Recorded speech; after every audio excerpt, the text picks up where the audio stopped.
So I said I wasn't going to get him. Actually, what did it, you could probably guess. It was the Arrow TV show. Constantine was one of those characters for me in the comics. The few comics that I had with him in it, I thought he was okay. It was more in a Justice League story. He would pop in here, pop in there.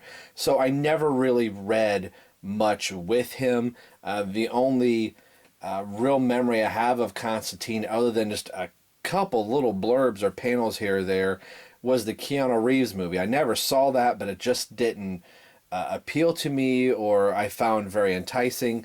The Trinity War in the New 52 was actually my first big real taste in reading the Constantine character.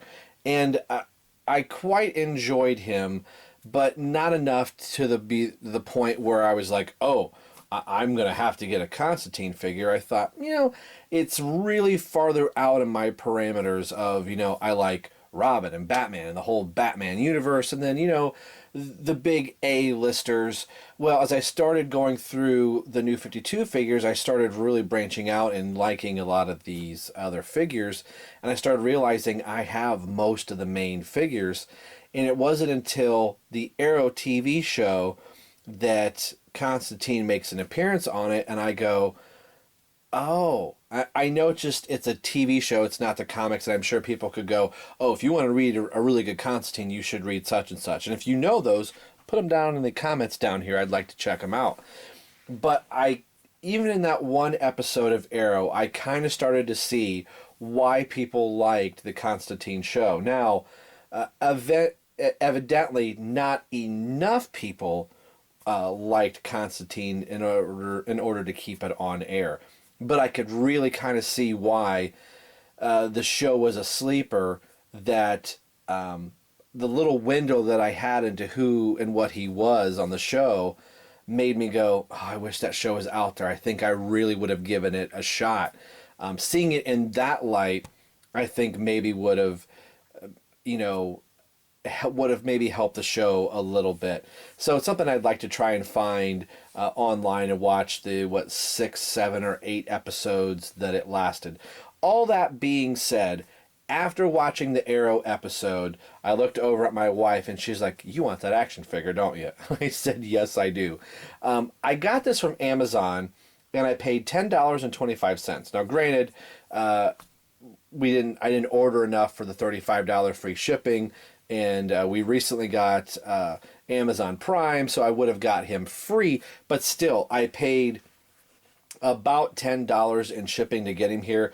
So basically, I spent the $20 as opposed to him being normally $25 and then spending an additional $10 in shipping. So this is a really good buy. And if you're an Amazon Prime member like I am now, listen, I'm not trying to have a plug for Amazon. Since he's not one of your big tier characters, he is quite a bit cheaper. So, and I was like, I probably really should get him, and I'm really glad that I do. So I've done this big, huge, long intro to say, hey, Rob, told you so. You're going to eventually get it. Here is the side panel of the box, sculpted by Robert Linders. And I said that I'm going to try not to do so much box part. I feel like we're getting in the way of the thing that we want to talk about, is the actual figure. But I thought there was a funny little story about me getting him. The side panel that we've all kind of seen. Now, the other figures in the set, or in this particular wave, when I forgot Zatanna, were Stargirl and Hawkman, which I absolutely love. That's a great figure. And then Zatanna. And I was like, well, I don't think I'm going to get any of the other figures. I'm kind of toying with Swamp Thing, the Essentials, a Swamp Thing that recently came out in the last month or so, just because this line is ended, and I thought I could almost complete all of the main characters. I'm not really sure about Swamp Thing. I might end up passing. Who knows? So, okay, enough rambling. Rob, this intro has probably gone on for close to 10 minutes now. So let's stop talking. Let's get Constantine out of package, and we will get a closer look. And maybe Oliver may show up here. We'll see. We'll be right a little back. bit Don't of go anywhere. background on John Constantine. First appearance is The Saga of the Swamp Thing, number 37, June 1985. Created by Alan Moore, Stephen R. Bissonette, and John Tolberton, if I'm saying that correctly. Partnerships are with Swamp Thing, Zatanna, and supporting character Timothy Hunter and Chaz Chandler.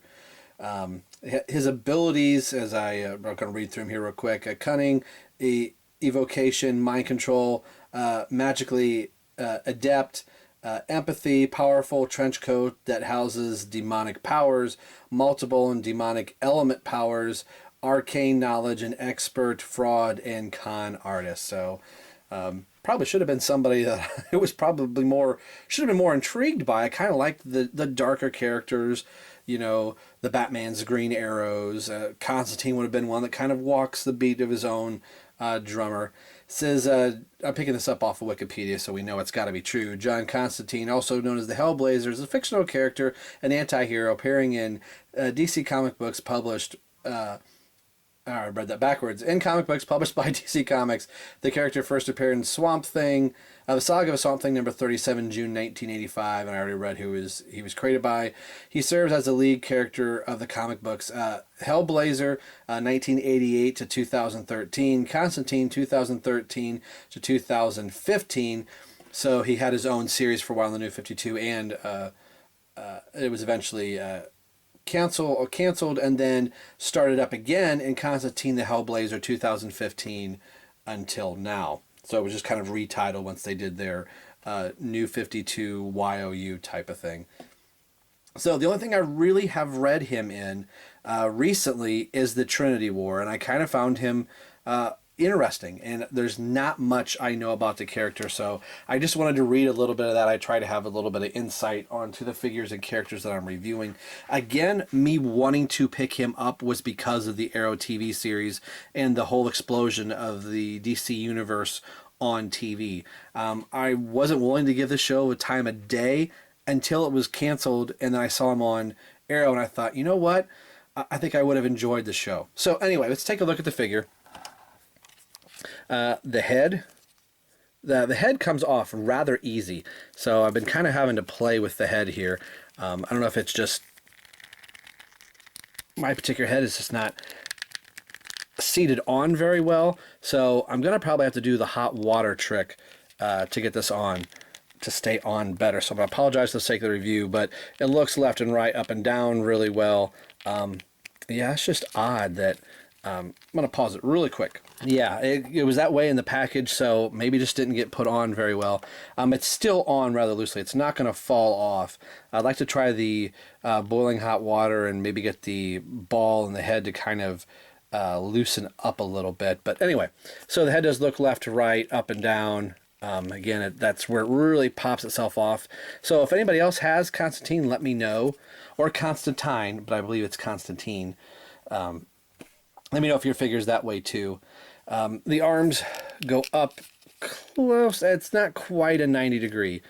Decent enough. He's not going to be a kung fu artist and go head to head with Batman or Green Arrow or something like that. So he can move decently for the figure that he is. Kind of like the trench coat rotation of the shoulders. Every time they give somebody a coat or a jacket, if they have a bicep swivel, they do it in the elbows, which is weird. Has a single hinge at the elbow, rotation at the elbow on both. The hand, I thought, rotates on the one. No, it doesn't. No rotation in the hand. No waist swivel or ab crunch. Legs are on a really nice T-jointed ball socket from DC Collectibles. Legs go forward hardly at all. So he can do the splits, but isn't going to do much of a kick. That's about it. Leg goes back more than it goes forward. I guess you could kind of do a running pose with him.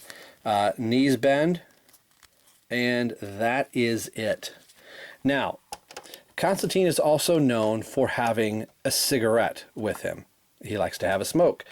They decided to not give him a cigarette. We can see that in his hands, bear with me real quick, they are posed as if he could smoke. Now, I heard somebody say, well, they're not going to give him a cigarette because that may be the wrong message to send kids. Now, I will argue that a lot of us are collectors. I don't think parents are going to go out and spend the $20 or whatever. Like I said, I paid 10 for him off Amazon. But regardless, I don't believe the parents are going to go out and buy these figures for their kids. Maybe if they're really into collecting, they might. But I'll argue the fact of not wanting to give him a cigarette. They gave the Penguin from the Batman Arkham City line a cigar. So I'm digging through my little parts box, little fishing tackle thing here, so I keep all my accessories in as I knock Constantine over. And in here, I mean, I could give him a fast food bag if I wanted to, but I do have the Penguin's cigar in here. And this was an accessory when I reviewed the Penguin. I said, this is so small. This is just asking to get dropped. Now, I've heard people say that they've kind of rolled up a little piece of paper and put it in his hand to kind of represent the cigar or the cigarette. But there is the Penguin's cigar in his hand. So I know he normally smokes cigarettes, but if I didn't want to go around and give him the little rolled piece of paper, I could do it this way. I could paint the cigar. You know, I know it's for the Penguin. Again, with not wanting to lose this teeny tiny accessory, I might do the paper route. The paper route. I'm going to give Constantine a paper route here. So, but yeah, if you do have the Penguin, you might be able to do this, or just take a little piece of paper, roll it up. Feels kind of weird rolling up my first cigarette. So anyway, that's an idea. Again, the big reason I bought him was because of the Arrow TV series, and I'm starting to realize I'm getting really close on completing the main line of the New 52 characters. So let's bring up the guy that kind of inspired me to get Constantine. Now I've got him on the base here, so Constantine appears a little bit shorter. He is shorter than Green Arrow, but with the DC Collectibles base that I have Green Arrow on, Green Arrow does appear to be even taller than he should be. But they look really cool together. Let's bring up his only other Justice League Dark counterpart that I have. Zatanna. At the time, if I went back to the Zatanna review, I believe I said, this is the only one I'm going to get from the Justice League Dark. I don't feel the need. I believe the wave, as I'm filming this part a couple days apart, I believe the wave was Hawkman, Zatanna, Stargirl, and Constantine. Constantine, I believe, were this wave. I have thought about picking up Swamp Thing due to the fact that I am trying to complete the collection. I thought, well, it'd be really kind of cool to have him.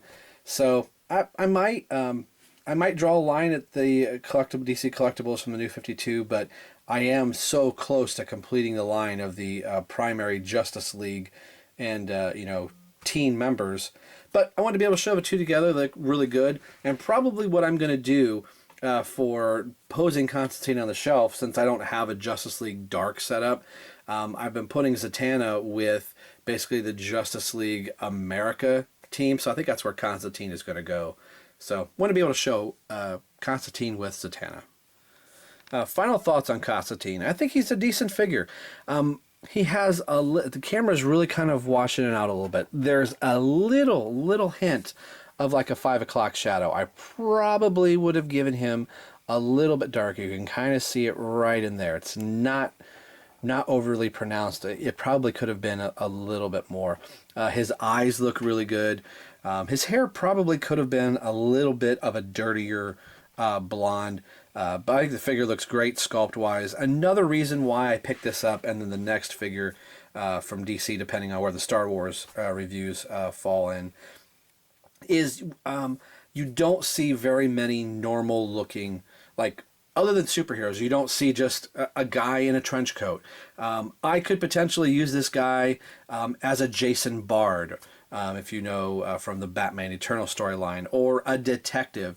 If I'm doing a crime scene with Commissioner Gordon and Batman and Robin, I could throw this guy, throw Constantine as a detective, and he could just work like that. I mean, we know it's Constantine, but for the average person, just to have this normal looking people just to kind of fill up your backgrounds, this is a really cool figure to have, if nothing else than that. If I go, well, I'm not going to use him as Constantine, I'm going to use him as a detective in my Gotham set, then by all means, I think he would definitely work. So today we've been taking a look at the new 52 Constantine figure, the Justice League Dark line. And I got a really good deal on Amazon. That was $10 and 20 some odd cents. So if you were kind of on the fence about him, he is still that price right now at the time that I'm shooting this review. So go give him a check. This has been Rob for Rob's Rogues, signing off saying we will see you guys next time.